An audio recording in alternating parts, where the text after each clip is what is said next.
कि यहाँ पे मार्केट ने धोखा दिया, यहाँ पे मार्केट ने धोखा दिया, इधर धोखा दिया, इधर धोखा दिया, ठीक हो गया, और इधर इधर 1 2 3 4 5 6 7 जगहों पे मार्केट इस टाइम पे हमें ये बता चुकी, कंफर्मेशन दे चुकी कि हर दफ़ा मैं नीचे आऊँगी और ऊपर चली जाऊँगी, हर दफ़ा नीचे आऊँगी और ऊपर चली जाऊँगी। और आप लोगों को ये भी पता होना चाहिए कि हमारा जो साइकोलॉजिकल सपोर्ट थी इसकी, वो थी $2010, ठीक है। यानी कि $2010 वो थी कि जिससे हम रिजेक्ट हुए थे 2009 से, और 2010 से हम रिजेक्ट हुए थे। और हमारी क्या ये थी कि ये देखें जी, वार का इम्पैक्ट मार्केट एब्जॉर्ब कर चुकी है, सारी कहानियाँ और सेंटिमेंट हमारे सामने आते रहे with the passage of time. हम फिर किस नतीजे पर पहुंचे थे? एग्जिट करो जी, एग्जिट करो, सेल करो, सेल सेल सेल सेल, लूट सेल, लूट सेल मेला चल रहा था जी उन दिनों। हर कोई कह रहा था sale sale sale sale sale. वो सिर्फ एक हमारी आवाज़ थी जो किसी कोने से आती थी कि नहीं अभी होल्ड करो, अभी मार्केट उस तरह से नहीं गिरेगी। अच्छा, अब ये तो आपने एक सिनेरियो समझ लिया। अब ओवरऑल यहाँ पे मैं आपको एक इम्पॉर्टेंट एक चीज़ समझाना चाह रहा हूँ। $1820 से लेकर हम आ गए $2150 के करीब। अब यहाँ पे ज़रा गैप तो निकालें, 11 में से 8 गया, 9 10 11 है जी, $330। हमें पाकिस्तानी रुपयों में 3000, 4000, 2000, 5000 प्रॉफिट होता है। हम क्या करते हैं? इसके अलावा कोई और काम होता है हमें? अब मुझे बताएं, ये जो इंटरनेशनल बायर है या जो इंस्टीट्यूशनल इन्वेस्टर है, वो क्या खा के पैदा हुए हैं जी, या पैदा होने के बाद उन्होंने क्या खाया? उनको $330 पर औंस के हिसाब से मिल रहा है, और यहाँ पे तो लॉट्स के हिसाब से, स्टैंडर्ड लॉट्स के हिसाब से काम होता है। तो ये नफ़ा उनको नहीं चाहिए? मुझे बताएं। ये सारा फंड उनका यूज़ होता गया। बीच में हमारे रिटेल इन्वेस्टर आए, रिट्रेसमेंट में निकले, आए, रिट्रेसमेंट में निकले, फिर आए, फिर रिट्रेसमेंट में निकले, करते कराते उनका जो फंड है, जहाँ तक मुझे लगता है $280 तक तो कन्फर्म ये उनके, यहाँ 1820 में $280 उनके कन्फर्म उन्हीं के हैं। समझ आ रही है बात की? तो जिस तरह से ये डॉलर मैं समझ रहा हूँ कि ये कन्फर्म उन्हीं के हैं, तो बात कहने का मतलब ये है कि अब उन्होंने भी एग्जिट लेना है। मार्केट की न्यूज़ क्या बन रही है? फंडामेंटल न्यूज़ यही बन रही है कि मार्केट यहाँ से मज़ीद बूम करेगी, और उधर से पाकिस्तान में जो IMF का वफ्द है वो भी डिले हो गया, मार्केट बूम करेगी। और लोकल सेंटिमेंट क्या है? मार्केट बूम करेगी। जो आज तक सेल में बैठे थे वो भी कहाँ चले गए? बाय में, मार्केट बूम करेगी। तो ये इतने सारे फैक्टर, तो डाउन किस हवाले से, कब, क्यों कोई सोचे कि डाउन आएगी? कोई भी एक सेंटिमेंट इस तरह का नहीं है मार्केट में अवेलेबल कि जो ये कह रहा हो कि मार्केट की डाउन के बारे में भी सोचो बाबा।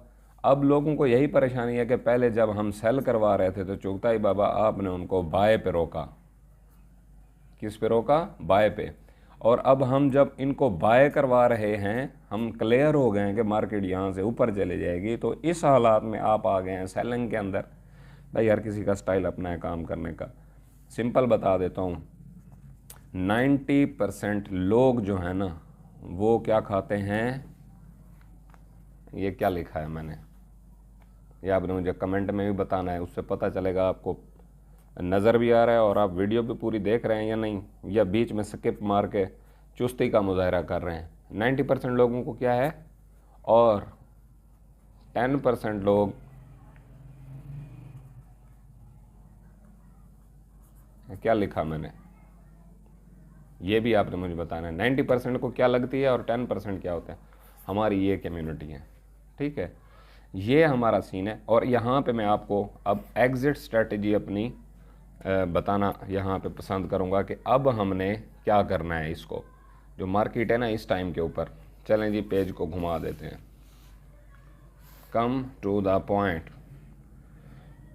Our move. हमारी अब स्ट्रैटेजी क्या होगी, देखें जी, हमारा एग्जिट सिग्नल था 2080 और एंट्री थी, ये हमारी थी एग्जिट, और 1930 से 1935 ये हमारी क्या थी जी, एंट्री। अच्छा जी, एंट्री हमारी ये, एग्जिट हमारी ये है। तो मार्केट 2075 की स्लॉट में आने के बाद यकदम एकदम बिल्कुल यकायक उसने क्या किया, $80 का पंप लगा दिया, जो कि एक्सपेक्टेड तो यहाँ तक तो नहीं था आई थिंक, लेकिन मुझे ये था कि ये अपना तकरीबन 2130 से $35 तक में भी जा सकती है। ये इसका एडिशनल बूस्ट लगा है जो कि ओवर लग गया है। अब हमारा क्या सिनेरियो है, मार्केट यहाँ से चले गई ना ऊपर 2148 तक, और पहले ये खड़ी थी 2148 तक मार्केट चली गई, और ये पहले खड़ी थी हमारी कहाँ पे, 2070। एकदम यहाँ से बूस्ट, उसके बाद फ़ौरन इसका नीचे आना, फिर हल्के सी साइड लाइन, फिर नीचे आना, फिर हल्के सी साइड लाइन, फिर नीचे आना। अब आप लोगों को मैं ये समझाना चाहता हूँ, इसकी अगर ये आप यहाँ पे ट्रेंड लाइन ड्रॉ करें और आपको यहाँ पे आइडिया होगा कि मार्केट किस तरह से कर रही है। ये इसकी यहाँ पे टिकॉन बन रही है, और यहाँ से लेकर यहाँ तक इसको आप उठा के इधर ऊपर लगाएं तो इतना पोटेंशियल तो इसका कन्फर्म शोअर शॉट, यानी कि 2114 2115। अब मेरी बात सुन लें, 2114 से लेकर $2115 तक जब हमारी मार्केट हम आ जाती है तो हमने 50% आउट हो जाना है। क्या हो जाना है, 50% हमने आउट हो जाना है। उसके बाद अगर वो 2115 से लेकर 2128 इस स्लॉट में जब आ जाती है, 2120 से कर लें जी, 2120 से लेकर 2128 की स्लॉट में आ जाती है तो हमारा 20% ये भी आउट हो जाएगा। और अगर ये 2130 से लेकर 2140 की स्लॉट में चली जाती है तो ये हमारा 70% तो आउट हो चुका, 10% हम इसको मज़ीद आउट कर लेंगे। और अब हमारा जो रिमेनिंग बच गया, इधर देखें, इधर देखें, रिमेनिंग हमारे पास बच गया है 10%। ये मैं क्या लिख रहा हूँ, this 10% of gold is not for sale at any caste. ये 10% हमने किसी सूरत सेल नहीं करना, चाहे उसके बाद मार्केट ऊपर चली जाए नीचे चली जाए। हम इंशाल्लाह इस एग्जिट स्ट्रेटजी के मुताबिक काम करेंगे, और इसको आप गौर से देख लें और अपने मोबाइल के ऊपर इसका स्क्रीनशॉट भी ले लिया करें, जैसे पेज वर्क है, ताकि आप उसको फिर क्लियरली जूम करके उस स्क्रीनशॉट को देख सकें और मार्केट के मोमेंटम को समझने की कोशिश करें। ये हमारा आज का एक लेक्चर, वीडियो लेक्चर टाइप ये बन गया है, जिसमें हमने मार्केट को समझने की थोड़ी सी कोशिश की है। चलें जी, बहुत शुक्रिया टाइम देने का।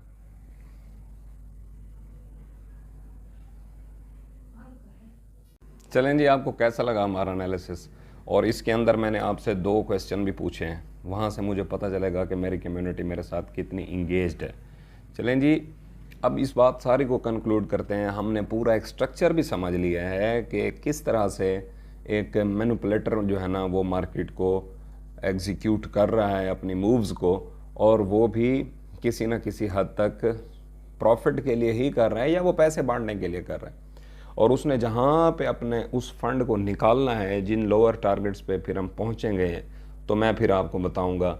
इंशाल्लाह हम काफ़ी अच्छे रह गए इस हवाले से कि हमारे जो जिन लेवल्स के ऊपर हम आके एग्ज़िट ले रहे हैं, अगर यहाँ से सपोज़ के मार्केट थोड़ी सी ऊपर भी चली जाती है तो दोबारा इन लेवल्स तक तो ये यकीनी है इसका आना इंशाल्लाह। तो हम उसको हायर रिट्रेसमेंट अगर हो जाएंगी तो फिर उसमें हम इंशाल्लाह उसको उठाएंगे, उसमें टेंशन वाली कोई बात नहीं है। ये नहीं होगा कि हम अपनी क्वांटिटी रिड्यूस कर लें। अगर हम 20-50 पे या 20-30 के ऊपर निकल जाते तो फिर ये मार्केट यहाँ तक जाने के बाद भी हम ये कह रहे होते कि यार अभी हमें नहीं छोड़नी चाहिए थी ट्रेन। हम ट्रेन उस जगह पे छोड़ रहे हैं कि जिन लेवल्स तक हम रिट्रेसमेंट में भी आ सकते हैं और खुशी से आ सकते हैं। अब बात रह गई है उन लोगों की जो ऊपर फंसे हुए हैं। देखें जी, मेरा दिल तो करता है कि मैं उनको भी वहाँ से अपने साथ एग्जिट करा लूँ, मेरा दिल यही करता है। लेकिन लेकिन लेकिन लेकिन रूल नंबर 1 क्या है कि आपने गोल्ड के अंदर अपना लॉस नहीं करना, और रूल नंबर 2 क्या है कि रूल नंबर 1 को आपने कभी नहीं भूलना। तो इस वजह से चाहे मैं चुगताई बाबा भी आपको कहूँ कि आप गोल्ड के अंदर लॉस करें, ऊपर वाली एंट्री को आप छोड़ दें, फिर नीचे आप चुस्ती दिखाइएगा और फटाफट से आप उठा लीजिएगा और ये 2 से 3 हज़ार का गैप आप कवर अप कर सकते हैं। ऐसा हो सकता है, पॉसिबिलिटी है, लेकिन ये इस तरह से मैं रिकमेंड नहीं करता। बाकी जो अपनी चुस्ती दिखाना चाहे वो दिखा सकता है। मेरा काम है आप लोगों को अच्छा मशवरा देना, सलाह देना, आपको गाइडलाइन देना, आपको सिखाना समझाना। इंशाल्लाह जी जो इम्पॉर्टेंट चीज़ें थी वो डिस्कस हो गई हैं। With the passage of time अगर कोई नई अपडेट आती है तो फिर वो इंशाल्लाह वो आपके साथ शेयर कर देंगे।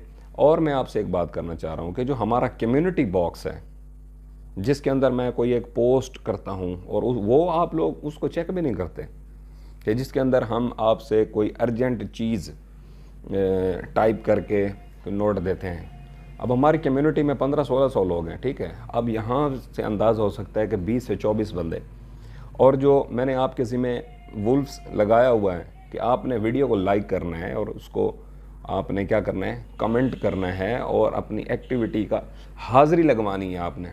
मैं आपकी हाज़िरी चेक करूँगा। मिलते हैं जी नेक्स्ट वीडियो में एक नए टॉपिक के साथ। तब तक अपना, अपने अहले खाना का और इस चैनल का बहुत सारा ख्याल रखें जी। अस्सलाम वालेकुम वरहमतुल्लाह।